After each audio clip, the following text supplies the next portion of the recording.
Shalom, querida comunidad Yovel. Es para nosotros un honor hoy poder compartir una pequeña reflexión acerca de la parashá de esta semana, Masei. Primero que todo, pues quiero presentarme. Yo soy Jaime Valero, mi esposa Andrea Pardo. Ella quiere hacer una pequeña presentación de nuestra familia y nuestro paso por la comunidad Yovel. Shalom, amada comunidad. Como mi esposo lo dijo, mi nombre es Andrea Pardo. Pertenecemos a la comunidad Yovel hace más de 24 años, un poco antes de la fundación de la comunidad. Y lo cuento porque mi prima, Viviana Balbuena, actual esposa del pastor Raúl, pidió que en nuestro hogar se hiciera un grupo de oración. Y así se hizo, hicimos un grupo de oración y nosotros siempre decimos que este grupo es el primer grupo de alabanza de la comunidad Yovel. Tengo unas fotos para compartirles del paso de nuestra comunidad. Como les cuento, allí nació nuestro grupo de alabanza. Ahí nosotros también pertenecemos al ministerio Yeladim y en la foto anterior pues estábamos haciendo la primera obra de teatro con los niños. También en la posterior foto estamos haciendo obra social, que es algo que nace del corazón de Raúl, del pastor Raúl. Y también la celebración de las fiestas. Allí celebramos nuestro primer Pesach en la sede de la 39 en Teusaquillo. También les quiero contar que tuvimos el privilegio de ser el primer matrimonio mesiánico, como decía Raulito, pues nuestro pastor es de novio 0 kilómetros, y ese mismo día pasó algo muy bonito, que él daría una profecía sobre nuestra vida y diría: bendito el varón que abre matriz. Y así fue, el Señor nos regaló a nuestro hermoso hijo Benjamín, que hoy ya tiene 19 años. También él es miembro del grupo de alabanza de la comunidad. Tuvimos el gusto de presentarlo en la comunidad Yovel y él también hizo su bar mitzvah en la comunidad. La siguiente foto. Asimismo nos regaló a nuestra hermosa Naomi, nuestra hija Naomi Valero, hoy día tiene 13 años. También pudimos presentarla en la comunidad y también pudo hacer su bat misma. Entonces, desde el primer día hemos hecho parte de esta hermosa familia, la comunidad Yovel, que para nosotros es como nuestro segundo hogar. Hace unos meses tomamos la decisión de radicarnos en Estados Unidos, en Orlando, Florida, pero seguimos siendo Yovel y eso nos enorgullece muchísimo. Ahora sí hablamos un poco del tema de la parashá. Hoy nos correspondió la parashá Masei, que significa etapas o viajes. Es la parashá número 43 de la Torá. Es la última del libro de Números de Bemidbar y comprende los versículos desde el 33:1 al 36:13. Antes de continuar, pues vamos a hacer una corta oración para poner este tiempo en manos del Señor y que estemos más tranquilos. Señor, te damos gracias por este día. Señor, gracias porque tú nos permites compartir tu palabra, Señor. No somos sabios, no somos grandes maestros, pero tú, Señor, nos ayudas y nos das sabiduría, Padre. Hoy ponemos este tiempo en tus manos, bendecimos a la comunidad y bendecimos nuestra familia en el nombre de Yeshua. Amén. Amén.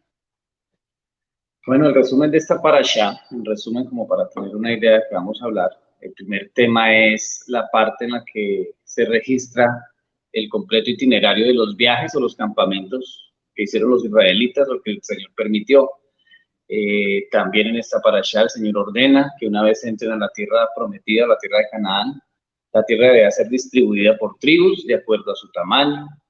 Esta parashá también habla de las ciudades que se designan como refugio, con el objeto de servir de asilo al que cometió un homicidio involuntario o que fuera accidental.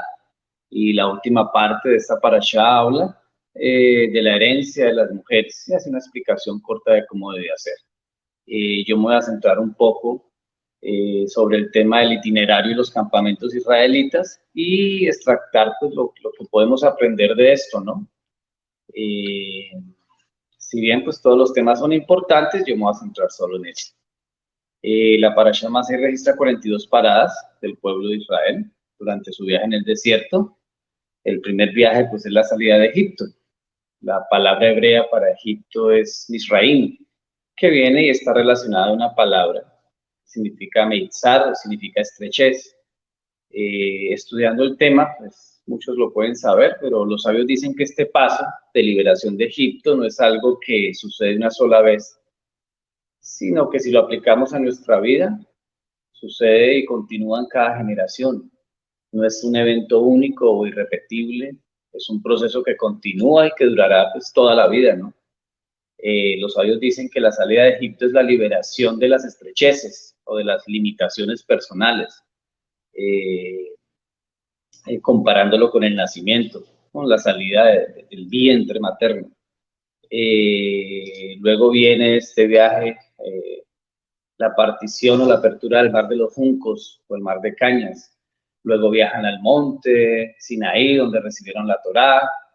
Y estas dos para mí fueron las experiencias más sobrenaturales que el pueblo pudo haber vivido, ¿sí? Y que no sale el límite de la comprensión humana, que es ver abrirse el mar de Cañas, la entrega de la Torá, y esto es hermoso, ¿no? Algo que llama la atención en la Torá, en esta parte, en este escrito, es que el pueblo siempre se quejó por la comida y el agua, pero no vemos que ellos se quejaron por los constantes traslados o por las constantes mudanzas, ¿sí? Digamos que no encontré ninguna queja sobre ese tema. Y era que ellos no veían las mudanzas como una molestia o como un sino como un simple medio para alcanzar un objetivo o para crecer. Bueno, era la tierra prometida, llegar a ella, ¿no? Y si todos esos viajes y etapas, digamos que los comparamos o los traemos a nuestra actualidad, o lo aplicamos a nuestras vidas, podemos vernos allí reflejados, como el pueblo en el desierto. Podemos ver que nuestra vida también está llena de viajes y etapas que debemos vivir. Salimos de Egipto, de nuestra esclavitud del pecado. El Señor nos perdona, nos libera, hace un milagro y cambia nuestra vida. En el caso mío me da una hermosa esposa, me da una comunidad, me revela su Torá, me da unos hermosos hijos, me permite casarme, me da un buen trabajo, nos permite después tener una empresa, nos permite el Señor ver etapas en nuestros hijos como es su presentación, después su bar mitzvah, y ahora actualmente estamos en otra etapa y es radicarnos en otro país. Vendrán nuestras etapas, ¿no? Que será el matrimonio de nuestros hijos, nuestros nietos, la vejez. Entonces, todavía quedan bastantes etapas por vivir. Entonces, pues todos estos viajes y etapas hacen parte de nuestra vida, ¿no? Prácticamente son etapas obligadas que debemos pasar. Y el objetivo de estos es hacernos crecer y llevarnos, pues, siempre a algo mejor, ¿sí? Si decidimos depender del Señor, ¿no? O podemos tener dos opciones, o vivimos estas etapas con Él o sin Él. Y pues yo decidí, mi esposa, hace muchos años, vivirlas con Él.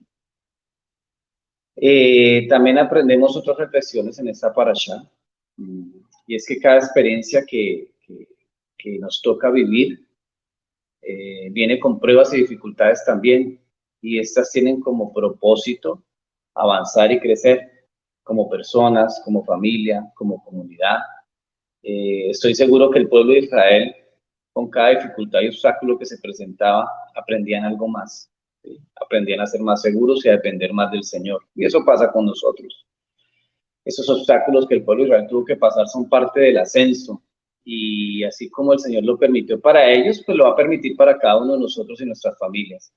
Las pruebas hacen parte de la vida, ¿no? Son necesarias. A pesar de que a veces en cada etapa que vivimos hay circunstancias que parece que no tienen solución, nos pasa a todos, así seamos creyentes. Tenemos obstáculos que para nuestra limitada mente son imposibles de pasar y prácticamente vemos un mar frente a nosotros que no se abre, como le pasó al pueblo en el desierto, y al final sucede lo más extraordinario: el Señor abre el mar y pasamos a un lugar mejor, con el objetivo de que le conozcamos, de que conozcamos su poder y su misericordia, que tengamos la plena seguridad de que Él tiene el control de todo y que nada se sale de sus manos. Así nos equivoquemos, nada se sale de sus manos, y es lo que yo he podido vivir mientras he sido creyente hasta el día de hoy. Hay momentos y etapas en la vida familiar, no sé si a todos, me imagino que les puede pasar, que parecen retrocesos, ¿sí?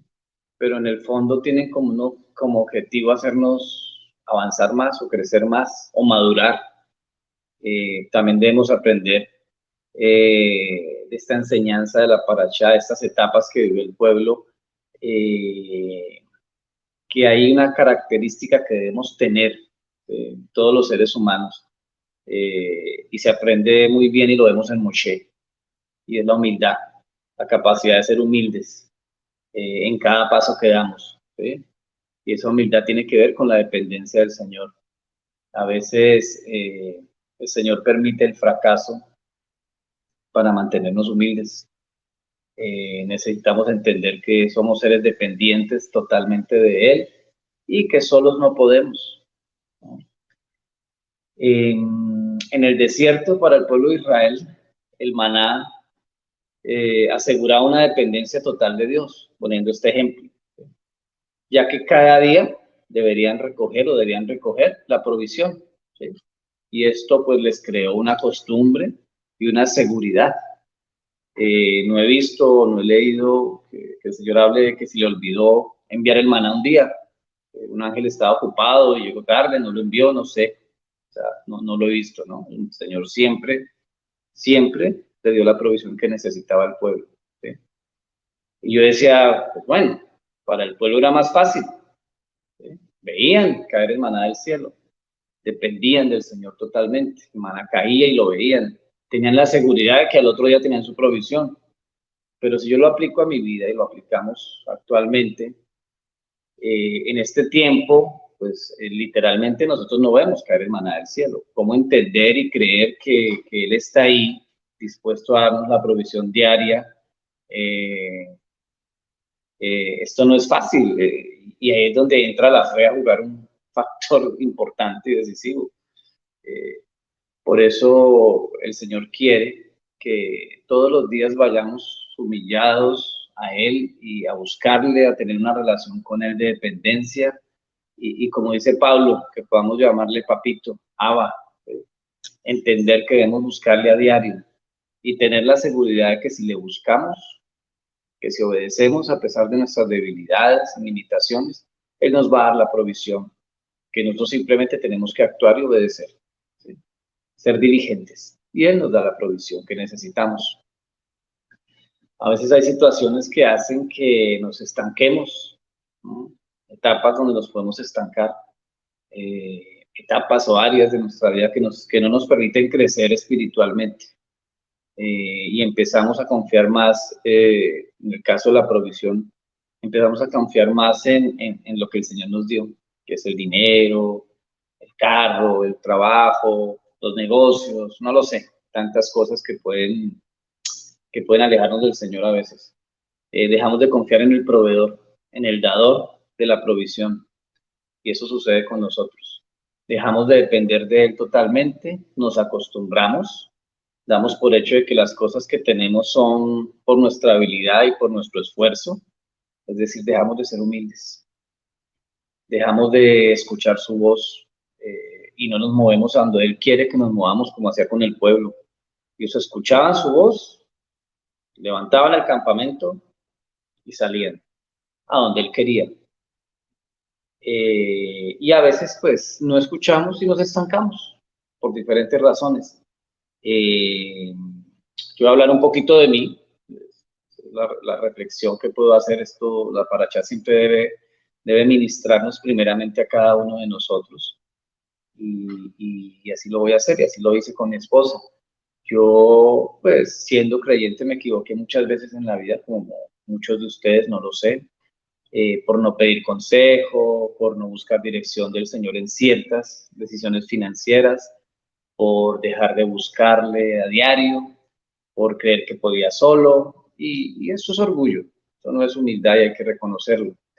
Y en algunas ocasiones no acepté ni siquiera el consejo de mi amada esposa, y ya le pedí perdón por eso, ¿no?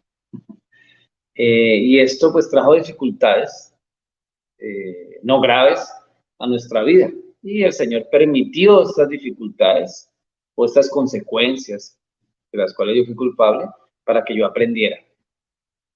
Y un error que cometemos a veces después de esto, cuando ya entendimos, le pedimos perdón al Señor, a veces creemos que no merecemos sus bendiciones por las faltas que hemos cometido y dejamos de orar pensando que nuestra oración ni siquiera al techo va a llegar por el error que cometimos y nos sentimos culpables, ¿sí?